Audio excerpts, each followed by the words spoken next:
بسم اللہ الرحمن الرحیم۔ جمعے کے دن کی عظمت و فضیلت۔ معارف الحدیث، حدیث نمبر 705، فصل کتاب الصلاۃ۔ حضرت ابو ہریرہ رضی اللہ تعالیٰ عنہ سے روایت ہے کہ رسول اللہ صلی اللہ علیہ وسلم نے فرمایا،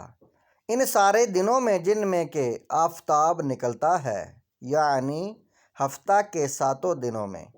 سب سے بہتر اور برتر جمعہ کا دن ہے۔ جمعہ ہی کے دن آدم علیہ السلام کو اللہ تعالیٰ نے پیدا کیا، اور جمعہ ہی کے دن وہ جنت میں داخل کیے گئے،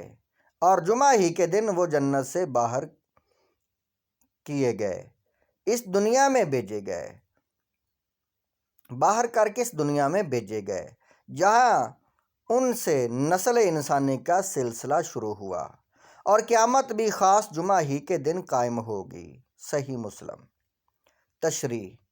خاص اجتماعی نمازیں جو امت مسلمہ کا شعار ہیں، جمعہ و عیدین، دن رات کی 5 فرض نمازیں جن کے باجماعت پڑھنے کا حکم ہے، اور ان کے علاوہ وہ سنن و نوافل جو انفرادی طور پر ہی پڑھے جاتے ہیں،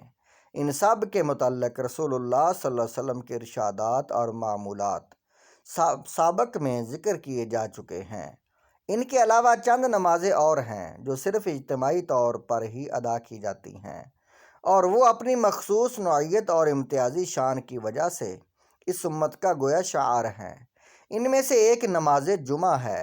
جو ہفتہ وار ہے، اور عید الفطر و عید الاضحیٰ کی نمازیں ہیں جو سال میں ایک دفعہ ادا کی جاتی ہیں۔ فرائض پنجگانہ کی جماعت سے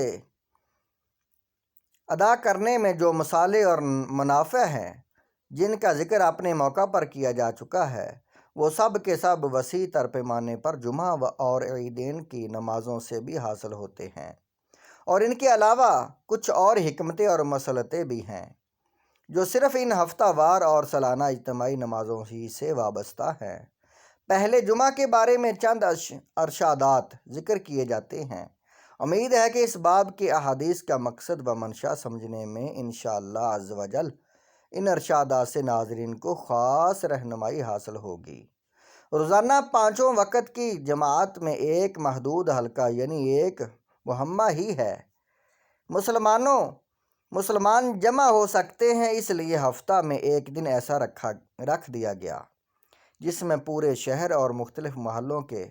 مسلمان ایک خاص نماز کے لیے شہر کی ایک بڑی مسجد میں جمع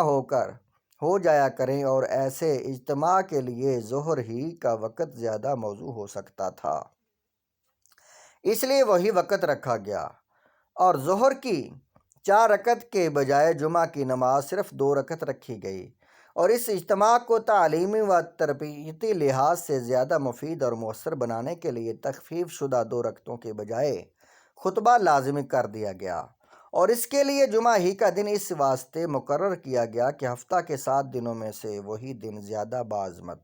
اور بابرکت ہے۔ جس طرح روزانہ اخیر شب کی گھڑیوں میں اللہ تعالیٰ کی رحمت عنایت بندوں کی طرف زیادہ متوجہ ہوتی ہے،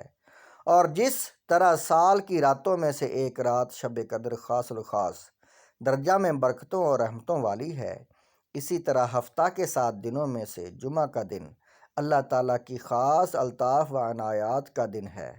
اور اسی لیے اس میں بڑے بڑے اہم واقعات اللہ تعالیٰ کی طرف سے واقع ہوئے ہیں اور واقع ہونے والے ہیں، جیسا کہ آگے درج ہونے والی حدیثوں سے معلوم ہوگا۔ بہرحال جمعہ کی انہی خصوصیات کی وجہ سے اس اہم ارشادات اور ہفتہ وار اجتماعی نماز کے لیے جمعہ کا دن مقرر کیا گیا، اور اس میں شرکت و حاضری کی سخت تاکید کی گئی، اور نماز سے پہلے غسل کرنے، اچھے صاف ستھرے کپڑے پہننے اور میسر ہو تو خوشبو بھی لگانے کی ترغیب بلکہ ایک درجہ میں تاکید کی گئی، تاکہ مسلمانوں کا یہ مقدس ہفتہ واری اجتماعی توجہ اللہ اور ذکر و دعا کی باطنی و روحانی برکات کے علاوہ ظاہری حیثیت سے بھی پاکیزہ، خوش منظر، بارونق اور پربہار ہو، اور مجمع کو ملائکہ کے پاک صاف مجمع کے ساتھ زیادہ سے زیادہ مشابہت اور مناسبت ہو۔ تمہید کے بعد جمعہ اور نماز جمعہ کے متعلق احادیث ذیل میں پڑھیے۔ آگے انشاءاللہ اگلی ویڈیو میں باقی احادیث پاک کا بیان ہوگا جمعہ کی فضیلت کے بارے میں۔ آپ سے گزارش ہے آئندہ جو ویڈیو ہیں ان کو لازمی دیکھیں۔